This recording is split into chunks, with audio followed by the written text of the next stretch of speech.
I've been working as an EMT in my small town for a while now, and my hours are no joke. Sometimes I'm on for 12 hours straight, other times just 8. We usually respond to pretty calm situations, and our crew is usually just a couple of us. It's rare that we get a really intense call. Probably the worst one we've had was a bad car accident that left a few people in the hospital for weeks. Just recently, my partner, Tim, and I got called to assist an elderly lady who thought she had an intruder in her home. By the time we pulled up, the police were already there, handling things. They'd taken care of her first aid, but we stepped in to treat her for a small cut on the back of her head and some bruising along her spine, mostly around C3 and T2. What struck us both as odd was her behavior while we were tending to her. She was agitated, almost frantic, and needed to be restrained just so we could help her. She kept muttering things under her breath, repeating certain words over and over, which we chalked up to the adrenaline and stress of the whole situation. We couldn't get her name at first, but the officers found her ID later. Her name was Margaret H. Boyd. Margaret didn't respond to anything we said and was curled up tight, almost like she was bracing herself. Tim and I tried everything to get her to relax, but even between the two of us, we couldn't shift her from that curled up position. She was breathing funny and grew more and more panicked as we headed toward the hospital. The moment we got there, though, she seemed to finally ease up a bit, maybe because her muscles were too tired to hold all that tension. Once we had her lying flat on the stretcher, we took a closer look at her injuries. I lifted her shirt to check her torso and was honestly stunned. Her skin was covered in deep, almost black bruises. Tim asked if it could be blood pooling from some internal injury, but I wasn't sure. I'd never seen anything like it before, even in training. Maybe she'd fallen during whatever went down in her house, but the bruising looked too severe for just a simple fall. I know older folks can get pretty banged up easily, but this was something else entirely. After we admitted her to the ER, I was pushing her stretcher through the halls when, all of a sudden, she bolted up and grabbed my arm. Her grip was shockingly strong. She was holding on like her life depended on it, and her nails dug so deep into my arm that I started bleeding. I tried to pull away, but she held on tight, like she was an anchor.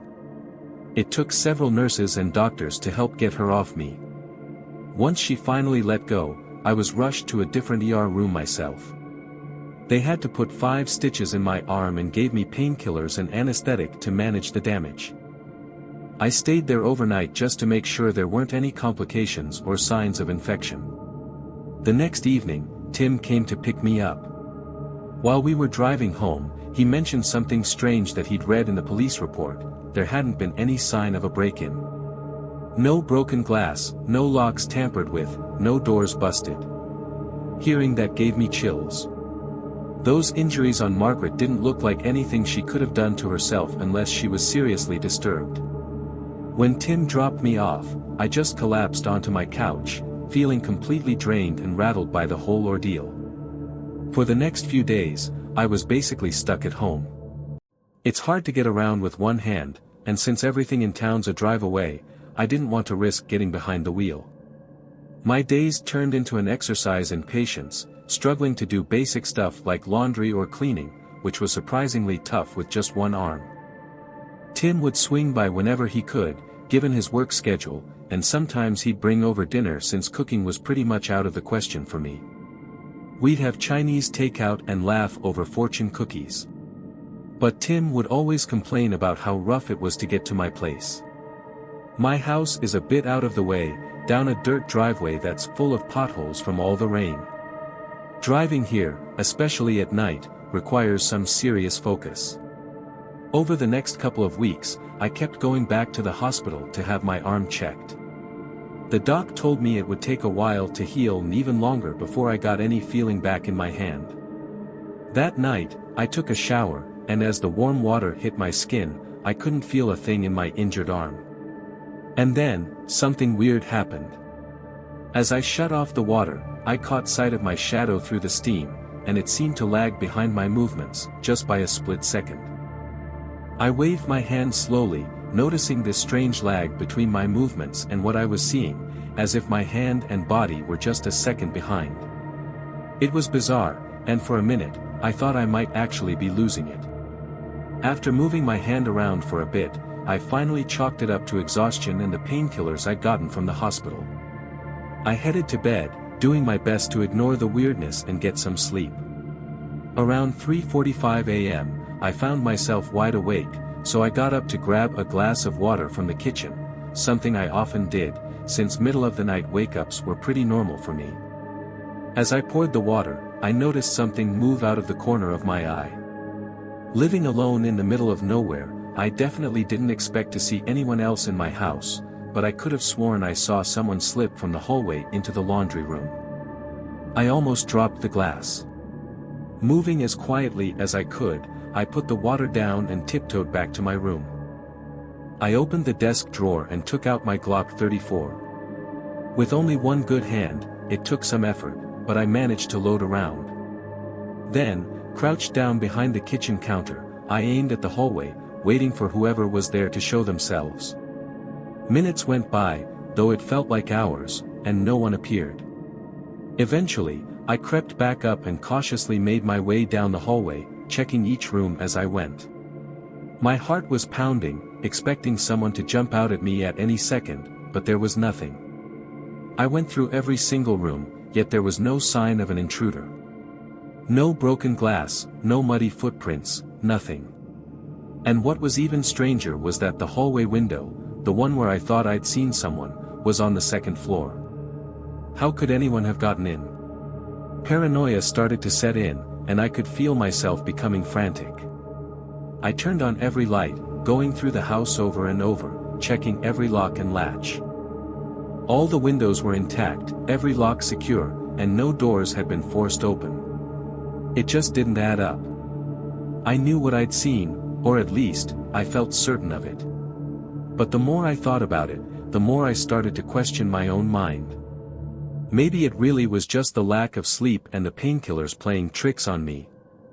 I found myself pacing around the living room, muttering to myself, still gripping my gun, feeling like I was teetering on the edge. After that night, I made it a habit to double-check every window and door in the house. I'd always been cautious, but now I was obsessively careful. There was no way I wanted a repeat of whatever the hell happened that night. In the days that followed, I tried to get back to normal, doing what chores I could manage with one arm. But I couldn't shake the sensation that something was lurking behind me, just waiting for me to let my guard down. It was unsettling, how jumpy I'd become. I'd never been the type to buy into paranormal stuff or wild conspiracy theories, aliens, ghosts, all of that seemed like nonsense to me. I'd always figured that anything strange on the internet had to be fake or staged somehow.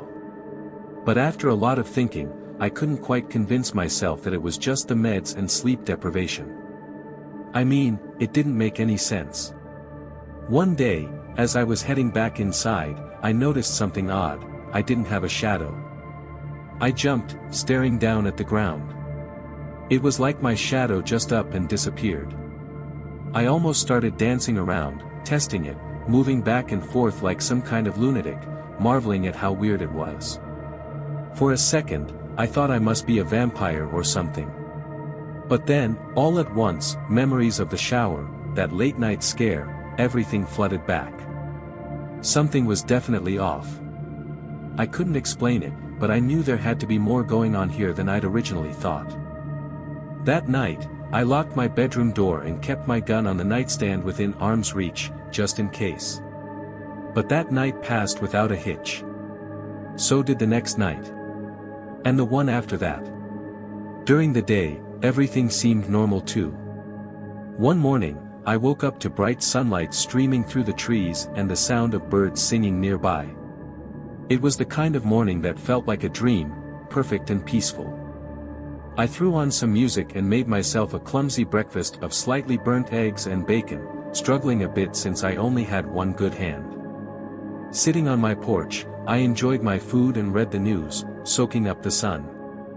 That's when I noticed my phone was dead, wouldn't even power on. That perfect moment faded, and I started to realize that the whole scene wasn't real. I was still dreaming, and as soon as I figured that out, I woke up, lying in bed, surrounded by total darkness. It was pitch black, so dark that I couldn't see a thing. The only bit of light came from my alarm clock, with those red numbers glaring back at me, 3:45.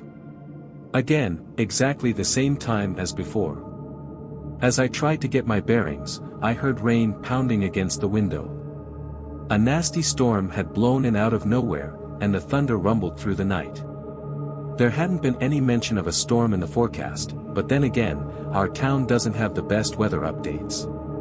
Jesus Christ, I muttered to myself, watching the rain lash against the glass, and every now and then, a flash of lightning would light up the sky, revealing heavy, dark clouds overhead.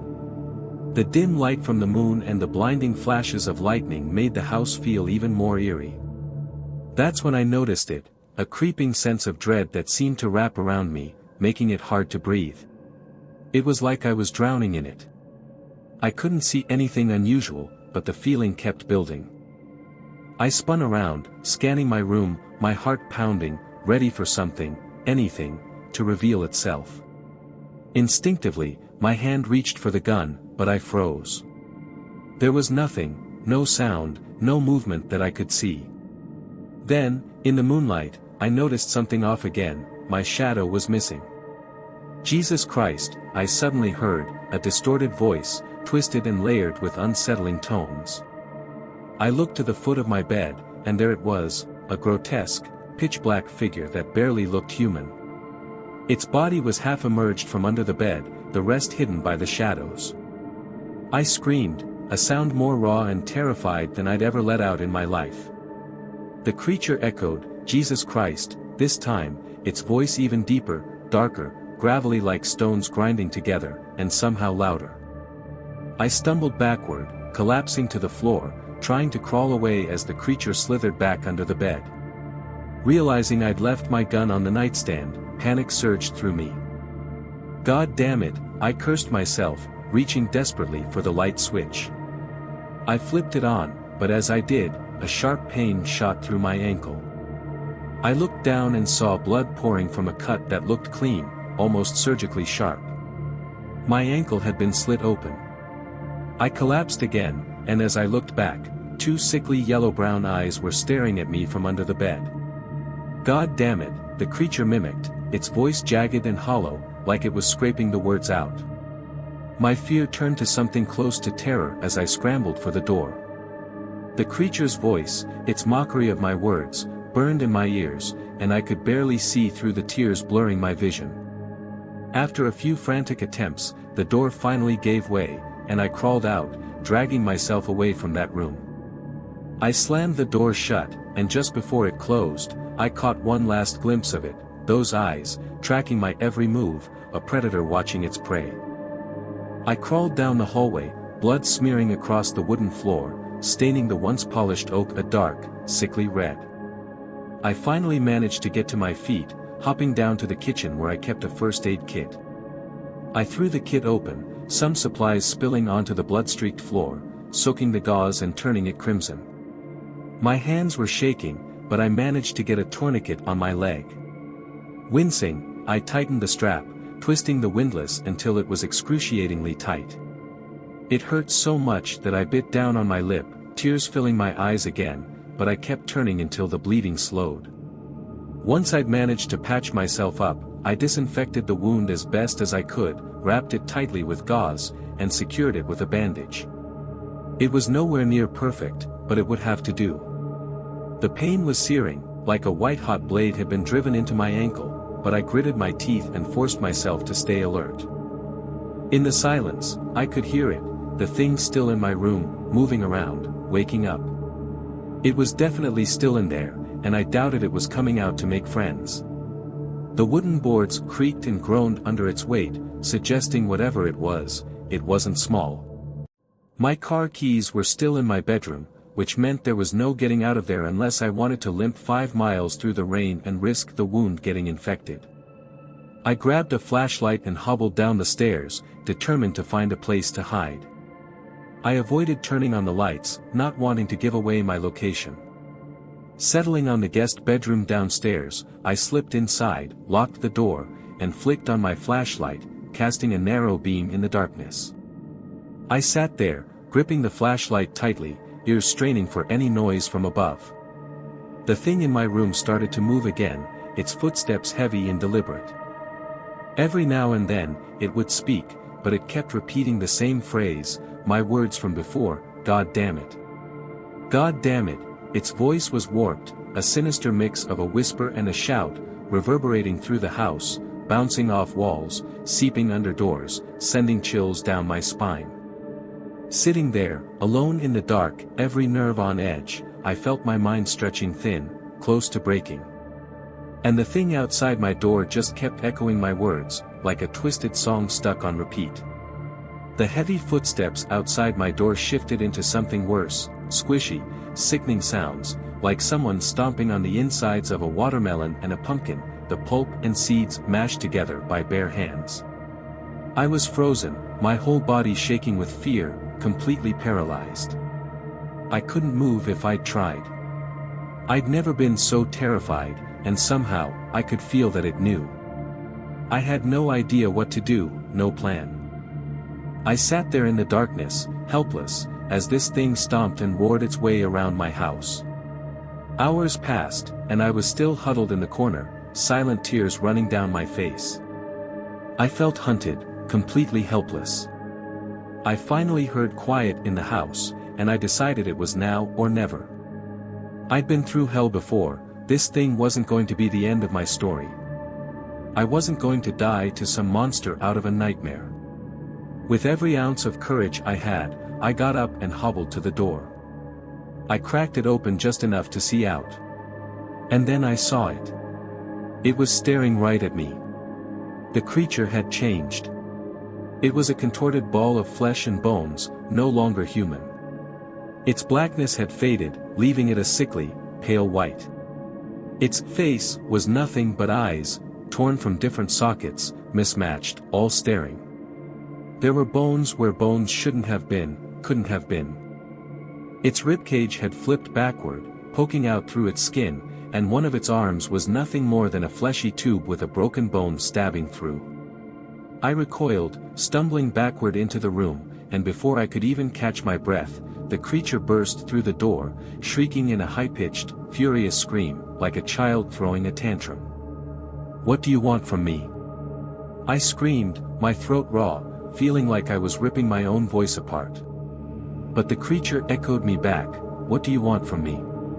Its voice was twisted, mocking, and I nearly vomited just hearing it spit my words back at me. Flesh dripped off its form like melting ice cream, pooling on the floor as it crept closer. I tried to steady my flashlight, hands trembling with terror, but I saw my pants were soaked.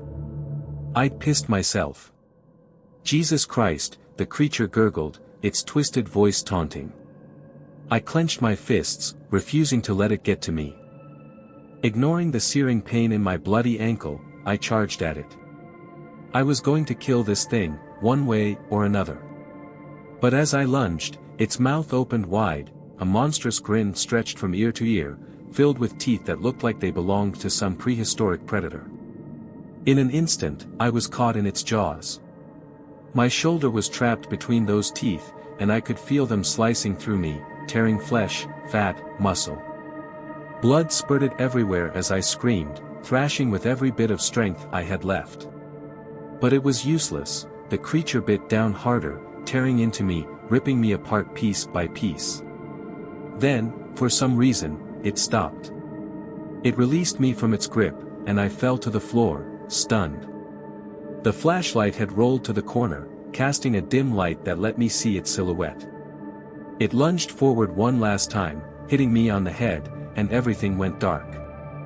I woke up in a chair, not tied up, just slumped there. The sun was starting to rise, casting a pale blue light over the forest outside. I was in my living room, my laptop sitting in front of me. Was it all a dream? I whispered, almost too quietly to hear. But then I heard a response. No, I glanced down at my shoulder, feeling the pain suddenly return. It wasn't a dream.